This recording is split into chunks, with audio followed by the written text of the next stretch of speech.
الحمد لله وكفى وسلام على عباده الذين اصطفى كان صديقا في تصديقاته عادلا في أحكامه غنيا في أمواله عليا في درجاته فاطما في تضحياته حسنا في صفاته شهيدا في تجلياته زين العابدين في عباداته باكرا في علم الأولين والآخرين لمعلوماته صادقا في أقواله كاظما في جميع أحواله متمكنا في مقام الرضا جوازا كشفه عند العطاء هاديا إلى سبيل النجاة عسكريا مع الهدى مهديا إلى طريق اليقين غياث المستغيثين وأشرف الأنبياء والمرسلين أما بعد فأعوذ بالله من الشيطان الرجيم بسم الله الرحمن الرحيم قال الله تبارك وتعالى في القرآن الكريم إن الله مع الصابرين صدق الله العظيم وبلغنا رسوله النبي الكريم ونحن على ذلك لمن الشاهدين والشاكرين وصلوات الله تعالی علیہم اجمعین۔ آئیے کچھ عرض و معروض کرنے سے پہلے وہ رسول جو علم و عرفا کا سمندر، آیہ قرآن کا مظہر، رحمت و شفقت کا پیکر، محجبی محبوب داور، چارہ ساز و بندہ پرور، ساقی تسلیم و کوثر، شافع روز محشر، حبیب رب اکبر، شہنشاہ ہفت کسور، ہے فرشتوں کی لبوں پر تم بھی پڑھو درود اکثر۔ اللہم صلی علی سیدنا شفیعنا مولانا محمد وبارک وسلم صلاۃ و سلام علیک رسول اللہ صلی اللہ علیہ سیدی۔ لائک مبارکباد ہے آپ لوگوں کو کہ آپ نے حسین کی محبت کا جو دم بھرا ہے اور ان کی محبت کے چراغ کو جو آپ نے اپنے قلوب یعنی کہ اپنے دل میں جلایا ہے اور بصورت میلاد کے، یہ بڑی مبارک بات ہے، کیونکہ غم حسین آج بھی رہے گا، کل قیامت تک بھی رہے گا، اور اس غم کی بہترین صورت ہے کہ اسے یاد کیا جائے۔ اب میں یہاں پر آپ نے مجھے مدعو کیا ہے، میں تقریر سے پہلے، حالانکہ میری یہ عادت کبھی نہیں ہے کہ میں کچھ گنگناؤں، لیکن آج مجھے ایسا ہے کہ میں کچھ منقبت آپ کے سامنے پیش کروں، کیونکہ میں نے آج تک صرف اور صرف اکیلے میں گنگنایا ہے، کبھی تقریر میں نے کبھی منقبت کو پیش نہیں کیا۔ تو پہلی مرتبہ میں آپ کے سامنے کربلا والوں کا غم آپ کے بیچ رکھنا چاہتا ہوں۔ بہترین شاعر اس دنیا میں گزرے ہے جس کو محمد شفیع اوکڑوی کہا جاتا ہے، یہ انہی کا کلام ہے۔ یہاں آپ اس کلام کے الفاظ کو نوٹ کیجئے گا، اس میں وہ شاعر کیا کہتا ہے، بلکہ آواز کو اور ترنم کو آپ قابل غور مت رکھنا۔ دیکھو کربلا کے میدان میں 72 کی سمیتی کے سامنے 22,000 کا لشکر جرار حسین ابن علی کے سامنے تھا۔ نماز وہ بھی پڑھتے تھے، یہ بھی پڑھتے تھے، اذان وہاں پر بھی تھی، یہاں پر بھی تھی، دونوں طریقوں سے منبر پہ خطبات دیے جا رہے تھے، وہاں پر عبیداللہ ابن زیاد کی طرف سے، شمر ذی الجوشن کی طرف سے، حسین بن نمیر کی طرف سے، سنان بن انس نخعی کی طرف سے، عبیداللہ ابن زیاد کی طرف سے، عمرو بن سعد کی طرف سے، یہ سب فولی بن یزید کی طرف سے، ہرملہ بن کاہل کی طرف سے، یہ سب کے سب یزیدی کتے ہیں، انہوں نے خطبات دیے ہیں۔ اور یہاں پر خطبات دینے والا کونین کا والی حسین ابن علی ہے، کونین کا والی ہے، وہ خطبات دے رہا ہے۔ تو دونوں طریقے سے وہاں پر ساری چیزیں وہاں میں موجود تھی۔ میں کلام کو سمجھا کر آپ کو بتانے چاہتا ہوں، باقی میری تقریر ابھی شروع نہیں ہوئی ہے، بڑا وقت ہے شروع ہونے میں، لیکن میں آپ کو سمجھاؤں کہ وہاں پر 22,000 کا لشکر جرار حسین کے 72 سپاہیوں کے سامنے ہیں۔ اس پوری تنظیم کو اور ترتیب شاعر نے کیسے دیا ہے آپ سماعت کریں کہ ہزاروں میں 72 تن تھے تسلیم و رضا والے، ہزاروں میں 72 تن تھے تسلیم و رضا والے، حقیقت میں خدا ان کا تھا اور یہ تھے خدا والے، حقیقت میں خدا ان کا تھا اور یہ تھے خدا والے، ہزاروں میں 72 تن تھے تسلیم و رضا والے، حقیقت میں خدا ان کا تھا اور یہ تھے خدا والے۔ اب شاعر ایک اور چیز بتا رہا ہے کہ 72 کے سامنے مسلمانان امت تو کئی ہزاروں کی تعداد میں ہے، حسین کی مدد کے لیے کوئی کیوں نہیں گیا؟ کسی نے حسین کی مدد کیوں نہیں کی؟ آسمانوں سے لے کر فلک سے وہ کہہ رہا ہے، ارض سمی سے کہہ رہا ہے کہ انسانوں سے ہمیں امید نہیں، نہ ہی جناتوں سے ہمیں امید ہے، خدا کی بنائی ہوئی چیزوں نے حسین کی مدد کیوں نہیں کی؟ تو یہاں پہ شاعر اس کا جواب دے رہا ہے کہ حسین ابن علی کی کیا مدد کر سکتا تھا کوئی، حسین ابن علی کی کیا مدد کر سکتا تھا کوئی، یہ خود مشکل کشا تھے اور تھے مشکل کشا والے، مشکل کشا تھے اور تھے مشکل کشا والے۔ جب حسین نے ان 22,000 کے سامنے جب ایک نمائندہ یزید بن کے حور بن ریائی آیا تو وہ کہتا ہے کہ حسین ابن علی آپ یزید کی بیعت کر لیجئے۔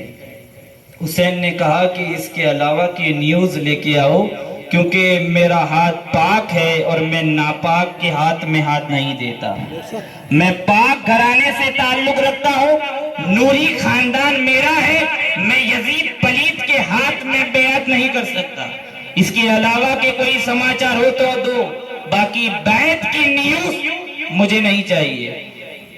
تو حور بن ریائی کے اس وقت اذان کا وقت ہو گیا۔